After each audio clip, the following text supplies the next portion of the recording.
किसी गांव में एक लड़की दुल्हन बन के आई। सारे गांव की खवातीन हस्बे रवायत उसे देखने आती और बताती कि माई रहमते से ज़रा बच के रहना। वो पूछती माई रहमते हैं कौन, तो जवाब मिलता मिलोगी तो खुद पता चल जाएगा। कुछ देर में ही शोर हुआ और एक बूढ़ी औरत लड़ती झगड़ती गली में आई। पता चला कि ये माई रहमते है। माई रहमते ने दुल्हन को देखा, नाक बूँ चढ़ाई और बोलने ही लगी थी कि दुल्हन बोल उठी, ए माई, तेरा लड़न का इरादा ही ते पहले असूल तय कर लै। जे ते एक दिन लड़ाई लड़नी है ते आ जा हुणे किस्सा मुकाईए। जे 6 महीने लड़ने ते मेरे नाल रल के कणक बीज लै। मुरब्बे आंदियां जांदियां लड़िया करांगे। जे साल लड़ना ही ते रल के जमीन ठेके ते लैंदियां।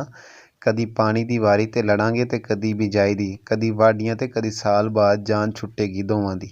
ते जे तेरा ख्याल सारी उम्र लड़न दा ते मेरे खसम नाल विआह कर लै।